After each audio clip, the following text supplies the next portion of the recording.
자, 이 벌칙인데요. 벌칙을 행정벌이라고 그래요. 그래서 이 행정벌 총서를 지금 잠깐 말씀드립니다. 우리 교재는 이런 내용이 없어요. 전체적인 윤곽인데, 이 행정벌은 크게 행정형벌과 질서벌로 나눠집니다. 행정자가 들어가서 말이 어려워 보인다고 그랬어요. 그래서 행정형벌은 징역, 벌금을 얘기합니다. 그래서 형사 절차에 의해서 법원에서 나가요. 이거는. 그래서 행정형벌은 3년 이하의 징역 또는 3천만 원의 벌금, 1년 이하의 또는 1천만 원의 벌금이 있고요. 행정질서벌은 과태료를 얘기합니다. 주차 위반 과태료, 이것도 질서벌이에요. 그래서 행정질서벌은 행정관청에서 나가는데 우리 법에는 500만 원 이하의 과태료와 100만 원 이하의 과태료가 있습니다. 그래서 지금 행정벌이란 말은 모르셔도 되거든요. 근데 형벌이 뭐고 질서벌이 문제는 꼭 이해해 두셔야 됩니다. 형벌은 징역 벌금이고 질서벌은 과태료를 얘기한다. 이렇게 이해하시고, 그럼 우리 법상 토탈 제재가 다 나왔어요. 이제 지금까지 공부한 내용이 행정처분이었습니다. 그래서 행정처분은 5가지가 있다고 그랬죠. 등록취소, 업무정지, 자격취소, 자격정지, 지형취소, 이게 바로 행정처분인데, 등록취소와 업무정지는 누구한테 나가는 거예요? 개공세계에 나가는 거고, 여기 자격취소와 자격정지 있죠. 이것은 공인인계사에게 나가는 거죠. 근데 자격정지는 누구한테만 가능하다고요? 소공한테만 가능하다. 다음에 지정취소는 거래정보 사업자한테 나가는 거죠. 이렇게. 그래서 우리 법상 토탈 제재의 줄기가 이렇게 형성이 되고 있는데, 나중에 병과를 공부하거든요.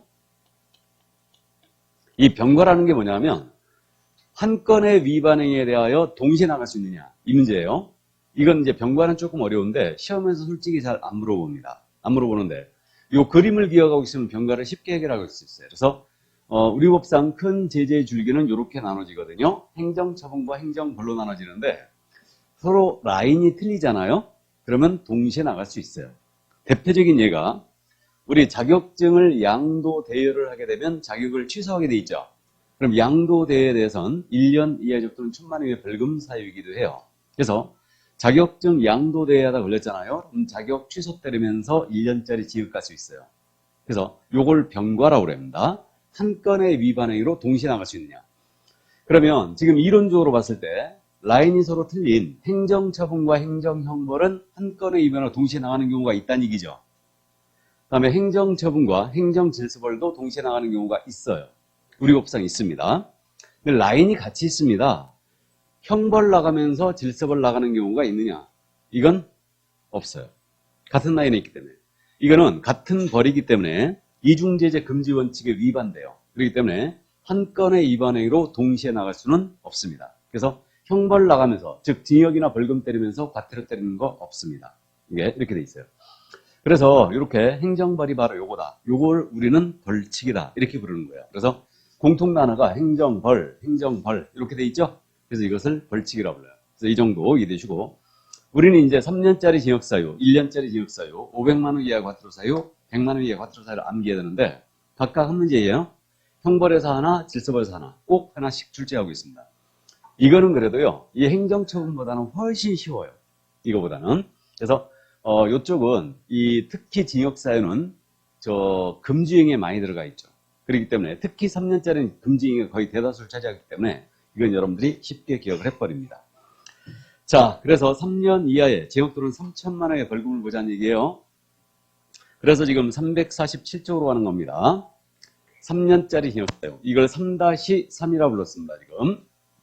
그래서 3-3은요, 아주 무시무시하죠. 여기도 있고, 그 다음에, 그래서 2페이지로 지금 현재 되는데, 간단합니다. 3년짜리는. 무등록 중개업 기억나세요? 무등록 중개업 3년이잖아요.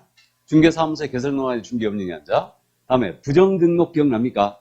거짓 그 밖에 부정한 방법으로 등록했어요. 이거 공무원에 부정한 청탁을 등록했다. 그럼 이거 3년에 3천이죠. 이 둘은 격이 같기 때문에 3년에 3천원 가고 이 둘을 신고하면 포상금을 지급합니다. 나머진 3년짜리가 전부 다 금지행위예요. 증서, 중개, 매매업, 직접 거래 쌍방 대리, 투기 주장, 시세 교란 행위, 단체 구성하여 중개 제한 행위. 그래서 이게 증, 직, 투, 시, 단이에요. 이게 증직 투시단입니다. 들어본 적은 있어요? 그래서 이게 증직 투시단이에요. 그래서 이게 이제 3년짜리고, 그 다음에 또 3년짜리가 유가강제 방해죠. 특정 경우에 대한 중개를 유도했거나 특정 가격 이하로 중개 의뢰하지 않도록 했거나 다음에 시세보다 현저하게 높게 표시광고로 강요를 했거나 유도했거나 그 다음에 또 특정 경우에 대한 중개 의뢰를 제한했다. 다음에 개공의 정당한 표시광고 행위를 방해했어요. 이게 유가강제 방해예요. 이게 그래서 3년짜리는 출제했잖아요. 이건 금지행위 거의 다 들어가 있기 때문에 서비스 문제입니다. 그냥 맞추라고 줘요. 그렇기 때문에 3년짜리 우리가 쉽게 맞춰버리고요. 근데 3년짜리를 암기할 필요가 있는 게 1년짜리를 물어볼 때는 반드시 3년짜리를 물어봐요. 그래서 이제 감만 잡고 있으면 돼요. 금지행위로 다 들어가 있다. 그래서 이렇게 이제 감 잡고요. 문제는 1년짜리예요. 자, 그래서 이제 우리 교재 1년짜리가 지금 14가지가 있을 겁니다. 14가지가 있는데 348쪽 가고 있어요, 지금. 이거를 8가지로 압축하여 이 시간에 바로 암기를 해버립니다. 그래서 이거는 여러분들이 쉽게 기억을 해버려야 되는데, 제가 수업을 계속하면서 이중자는 1년이라고 그랬죠. 1-1 그랬으니까 1이 2개, 이중자는 1년이다. 그래서 이중등록, 이중소속, 이중사무소잖아요. 모두 1년이에요. 이중자에 걸리면 1년. 이렇게 되고. 그 다음에 자격증이든 등록증이든 양도대여를 하면 모두 1-1이에요. 그래서 양도대여는 1-1. 그럼 양도대여한 자가 있으면 받은 자 있어야 되죠? 야도 1-1이에요. 그러니까 이걸 형법상 대항범이라고 합니다. 빌린 자가 있으면 빌린 자가 있어야 되거든요. 그래서 대항범이라는데 똑같이 1-1이고 이거 대여와 똑같은 행위, 다른 사람에게 성명이나 상호를 사용하여 업무하겠다. 이거 똑같죠? 대여와 똑같기 때문에 이것도 1-1입니다. 그 다음에 상명, 상호 사용하여 업무한 자도 다 1년이에요. 그리고 이제 기억나십니까? 아닌 자. 아닌 자가 나오면 1-1이라고 그랬죠? 그래서 공인인계사가 아닌 자가 공인인계사 유사명칭을 사용했다. 이게 자격사칭이에요. 이게 자격사칭이고 그 다음에 개공이 아닌 자로서 공인인계사함도 부동산 중개 유사명칭을 사용했다. 이게 명칭사칭이에요. 그래서 사칭자, 명칭을 사칭하든 자격을 사칭하든 아닌 자는 모두 1년이고 그 다음에 아닌 자 한 명이 이거죠. 더. 개업공사가 아닌 자로서 중성에 대한 표시광고했어요. 그래서 아닌 자가 표시광고했다. 역시 1-1이에요. 그러면 개공이 명칭을 위반하면 뭐라고 그랬어요? 개공이 명칭을 위반하면 100과 아닌 자가 명칭을 사칭하면 1-1. 개공이 광고할 때 명시할 사항을 위반했잖아요. 100만 원 이하 과태료. 근데 개공이 아닌 자가 광고다 걸렸잖아요. 1-1이에요. 그래서 요자는 신고하면 포상금을 줘요. 그러니까 아닌 자 3명이 있는데 요 사칭자는 포상금 안 줍니다. 근데 표시광고, 아닌 자로서 표시광고한 자를 신고하면 포상금을 줘요. 왜 그랬을까? 이거 개공이 아닌 자가 표시광고하다 걸리게 되면 이거는 시세를 건드릴 우려가 있죠. 그렇기 때문에 야는 신고하면 포상금을 주는 겁니다. 그래서 이렇게 기억하시고 그 다음에 거래정보 사업자가 유일하게 1년짜리 징역받는 경우가 한 가지가 있는데 거래정보 사업자예요. 개업공사로부터 의뢰받지 아니한 정보를 공개했거나 의뢰받은 내용과 다르게 정보를 공개했거나 개업공사에 따라 중개사물의 정보를 차별적으로 공개했어요. 그러면 이때는 1-1입니다. 교재 열심히 찾을 필요도 없어요. 이거는.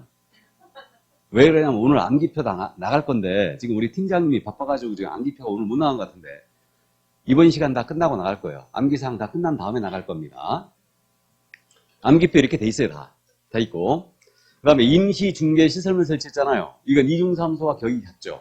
그러니까 1-1로 갑니다. 천막, 파라솔 같은 거 설치하고 중개업하면 돼요. 그 다음에 비밀누설 설치 기억나세요? 업무상 알게 된 비밀 누설했다. 이거 근데 피해자의 명시한 의사에 반하여 처벌할 수 없는 범죄였죠. 이게 뭐예요? 반의사 불벌죄. 작년 시험에서 물어봤죠. 피해자가 가만히 있으면 이거 처벌한다고 그랬죠. 처벌한다고 그랬고 명시적으로 처벌하지 말아달라고 했을 때만 처벌을 못하는 거예요. 이게 반의사 불벌죄고 마지막으로 금지행위 4가지.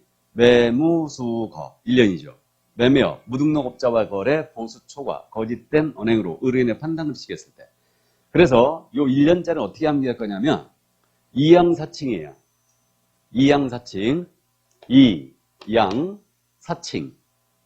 그 다음에 여기 표시광고 있죠? 표, 정보. 그 다음에 임시설물 설치, 시. 그 다음에 비, 금지예요. 그래서 여기서 이제 끊습니다. 이양사칭에서 끊어요. 그 다음에 표정, 시비, 금지예요. 1년 동안 이양사칭하는 거 안 됩니다. 다음에 표정, 시비 이런 것도 금지예요. 이양사칭, 표정, 시비, 금지. 이렇게 얘기합니다. 그래서 두음자 따는 방식은 그렇게 하시라고 했어요. 일단 이양사칭 표정시비 금지가 떠올라야 되죠. 떠올라야 되고 요게 떠오르면 그 다음 순서가 이가 뭐였지? 양이 뭐였지? 그렇게 하면 되는 거예요. 그래서 암기사항표에서 이자는 전부 다 이중자입니다. 양자는 무조건 양도대예요. 그렇게 이해하면 돼요. 그래서 이양사칭 표정시비 금지로 갑니다. 됐죠? 자, 그래서 이렇게 이제 암기를 해주시고 차츰차츰 가자고요. 아직도 우리는 8개월이나 남았죠, 지금? 얼마 안 남았어요. 8개월은 강산이 바뀔 시간입니다. 예. 검은 머리가 흰 머리가 될 시간이에요. 그래서 어쨌든 천천히 암기하셔야 됩니다. 이거 암기표 오늘 나가는데 암기표 나가갖고 이걸 달달달 암기하자고 이제 갖고 다니면서 막 여러분들이 자주 보는 건 좋습니다. 근데 이걸 갖다가 암기하자고 막 난리를 치면요, 여러분들 스트레스 받아서 못해요. 아, 이렇게 있구나라고 그냥 자주 익숙해지고 천천히 이해의 바탕이 없는 암기는 전혀 쓸모가 없어요. 그러니까 천천히 이해를 해가면서 이제 암기를 하는 겁니다. 그래서 제가 그 주요한 암기 사항들은 수업을 하면서 계속 반복해요. 강조합니다. 그러니까 안인자 뭐예요? 이러면 이제 하나하나 기억을 해나가는 거예요. 안인자 1년 이런 식으로. 뭔 말인지 아시죠? 그래서 이제 그렇게 따라오시면 차츰차츰 암기가 자연스럽게 돼갈 겁니다. 자, 근데 요 3년짜리 1년짜리 봤는데 3년짜리 1년짜리 형벌 사유였잖아요. 이 형벌에는 양벌 규정이 있다고 했죠? 그래서 이거 우리가 이미 공부가 넘어왔는데 개공이 고용한 소속이나 중개보조이나 법인의 임원 사원이에요. 이들이 중개 업무를 수행을 하다가 징역 또는 벌금에 해당하는 행위를 했어요. 행정형벌 위반 행위를 했던 거예요. 그럼 이들은 당연히 형벌로 처벌하고요. 이들을 고용한 개공도 처벌합니다. 개공은 그 위반 행위 규정된 뭘로 처벌한다고요? 벌금형을 과한다. 들어본 적 있죠? 그래서 벌금형을 과한다. 다만 해당 업무에 관하여 상당한 주의와 감독을 다한 때는 그러하지 아니하다. 이 벌금형을 면합니다. 그래서 이거를 이제 그 결격사유에서 공부한 적 있죠. 그러면 소공이나 보조원의 업무상 행위로 개공이 만약에 양벌 규정이 적용되는 바람에 300만 원 이상의 벌금형이 선고가 됐어요. 개공한테. 그렇더라도 이는 결격사유에 해당한다 안 한다? 안 한다고 했죠. 꼭 기억해 두셔야 됩니다. 양벌 규정에 의한 벌금은 결격에 해당하지 않아요. 그래서 자신의 행위로 우리법 위반하여 300만 원 이상 벌금 받아야지만 결격에 해당합니다. 그 점 이해해 주시고. 그래서 이제 양벌 규정은 형벌 위반 행위에만 적용이 있지 행정질서벌이나 행정처분의 양벌 규정이라는 게 적용되지 않아요. 징역벌금 위반에서 개공을 벌금 때리겠다는 얘기니까 형벌에만 적용이 됩니다. 양벌 규정이라는 게. 이해하셨죠? 여기까지 감 잡아 두시고요. 자, 이제 과태료로 넘어갑니다. 행정질서벌로 들어가요. 교재 이제 351조로 넘어왔습니다. 과태료. 그러면 이 500만 원 이하의 과태료가 등장했는데 이 500만 원의 과태료는 대상자별로 나눠서 끊어서 기억합니다. 우리 교재도 이렇게 돼 있는데 먼저 거래정보사업자가 500만 원의 과태료가 있어요. 거래정보사업자가 운영규정 제정 승인 안 받았거나 변경 승인 안 받았거나 위반 운영했다. 운영규정에. 그 다음에 거래정보사업자가 감독상의 명령을 위반했잖아요. 그럼 500만 원의 과태료. 그래서 거래정보사업자는 500만 원 받고 운명하셨다예요. 운명. 이렇게 할 겁니다. 운명하셨다. 이렇게. 그 다음에 이제 우리 협회 있잖아요. 협회는 유일한 제재가 500만 원 이하의 과태료예요. 유일하게. 협회에 대고 뭐 업무정지를 때릴 일이 없죠. 협회에 대고 어떤 형벌을 때릴 일도 없어요. 그렇기 때문에 협회는 유일하게 500만 원 과태료가 있는데 대충 돌려지면 500만 원 과태료. 그래서 협회는 공제사업 운용 실적을 회계연도가 종료되면 3개월 내 공시해야 되거든요. 안 했다. 500과고. 그 다음에 협회가 명령자 들어가는 거 위반했죠. 전부 다 500만 원 과태료예요. 그래서 시정명령이 있고 개선명령이 있고요. 감독상의 명령이 있죠. 협회가 명령자 위반하면 전부 다 500만 원 과태료입니다. 그래서 시정명령, 개선명령, 감독상의 명령을 위반했다. 그럼 500만 원 과태료고. 그 다음에 임원이 공제규정을 준수하지 않습니다. 그럼 그 임원에 대한 징계 해임을 요구하거나 시정을 명할 수도 있다고 해서 그래서 징계 해임 요구에 불응했다. 또는 금융감독원장의 조사검사에 불응했어요. 그러면 이때는 500만 원 이하의 과태료입니다. 그래서 이렇게 얘기할 거예요. 협회는 공시명령을 위반하면 500만 원 징계 먹는다. 이렇게 얘기할 거예요. 공시명령 징계. 이렇게. 근데 요거는 별도로 암기할 필요도 없어요. 대충 협회는 돌더니 뭐라고요? 500과. 이거밖에 없어요. 유일한 제재가. 자, 그 다음 이제 정보통신 서비스 제공자가 있습니다. 이거 모니터링, 그 표시광고 쪽에서 나왔었는데, 모니터링 결과에 따라 정보통신서비스용자에게 국토부 장관이 자료 제공 요청할 수 있다고 그랬죠.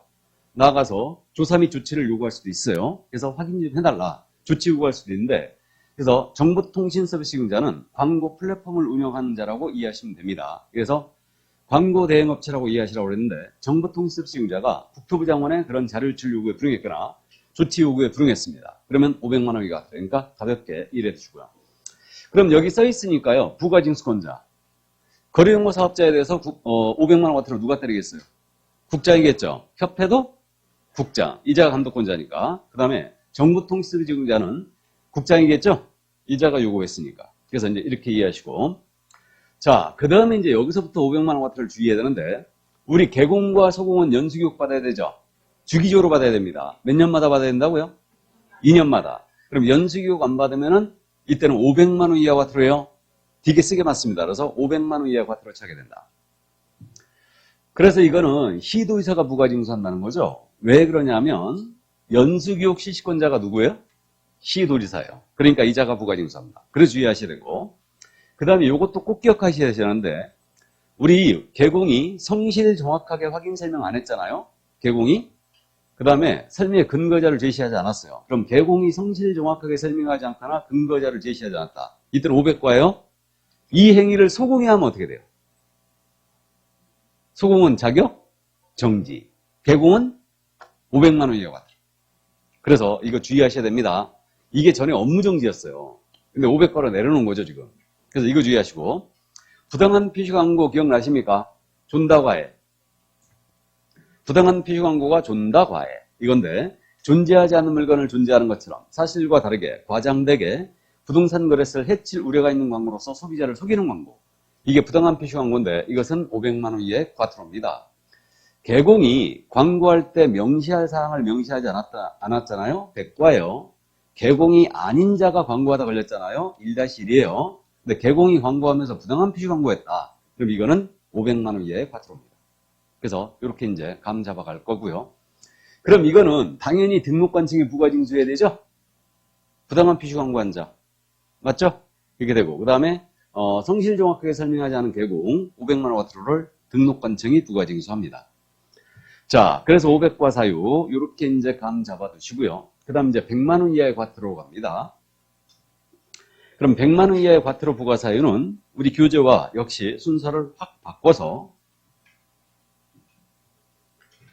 이것도 칠판 보시죠, 그냥. 100과 사유예요. 이거 100만 원 가지고 영등포 휴게소 보자거든요. 100만 원 가지고 영등포 휴게소 보자. 이건데 0이 아니고 명이죠. 개공이 명칭을 위반했어요. 사무소 명칭, 공사사무소 부동산중개 써야 되고, 중개인은 공사사무소 명칭 쓰면 안 되거든요. 중개인이 썼거나, 원래 중개인이 공사사무소 명칭을 쓰면 이거 사칭이에요. 근데 현업을 하시는 분이기 때문에 명칭 위반을 쳐버려요. 그래서 100만 원 과태료고, 우리 5개 광물 설치할 때는 간판이죠, 이거. 5개 광고물을 간판이라 하겠습니다. 간판 설치할 때는 성명 표기해야 되죠. 표기하지 않았거나 거짓 표기했다. 그럼 이때는 100과. 그래서 명칭 위반 모두 100과. 아닌 자가 명칭을 사칭하면 1-1이에요. 이렇게 되고. 자, 그 다음에 이제 우리 등록 취소하면 등록증 반납하라고 그랬죠? 며칠 내? 7일 내. 안 했잖아요? 100과. 그 다음에 명시사항을 명시하지 않고 중상을 표시광고했다. 개공이 표시광고 위반했죠? 명시할 사항을 명시하지 않았다. 100과. 아닌 자가 표시광고하다 그러면 1-1. 그러니까 보세요. 명칭 위반, 표시광고 위반. 전부 다 100과. 또 우리 신고 위반은 전부 다 100만 원 이하 과태료라고 그랬죠? 기억나세요? 신고 위반. 휴업 신고, 폐업 신고, 기간 변경 신고, 재개 신고. 전부 이거 100과고요. 등록증 등을 게시하지 않았다. 우리 등자 보수사죠. 게시사항이 등자 보수사 이렇게 되는데 등록증 원본, 자격증 원본, 보증관계증서, 보수표, 다음에 사업자 등록증입니다. 그래서 이걸 게시하지 않았다. 100만 원 과태료고. 중개사무소 이전 신고예요. 10일 내에 안 했다. 그래서 이것도 신고 위반이죠. 그러니까 휴업 신고, 기간 변경 신고, 재개 신고, 사무소 이전 신고 전부 다 신고 위반 100과예요. 이렇게 되고. 그 다음에 보증에 대해서는 설명을 해야 되는데 안 했거나 그 보증서를 교부하지 않았어요. 중개 완성됐을 땐 설명하고 그 사본을 교부하라고 했는데 안 했다. 근데 보증을 처음부터 설정 안 하고 업무 개시분은 임치예요. 근데 이걸 설명 안 했거나 사본 미교부는 100만 원 과태료고, 자격증 취소당해도 7일 내 반납해야 되죠. 자격증 반납 안 했다. 그 자격증은 사유서 내야 되는데 사유서를 지출하지 않거나 거짓 사유서를 냈다. 역시 100만 원 같아요. 그래서 영등포 휴게소 보자예요. 영등포 휴게소 보자. 이렇게 이제 기억할 거예요. 그래서 100만 원 가지고 영등포 휴게소에서 보자. 이렇게 기억합니다. 그래서 이것도 이거 쉽게 기억합니다. 쉽게 기억하시고요. 그래서 여기서 영등포 휴게소보까지는요, 개공이 대상이니까 당연히 등록관 측이 부가징수하고 자격증 미반납자에 대해서는 시도의사가 부가징수하겠죠?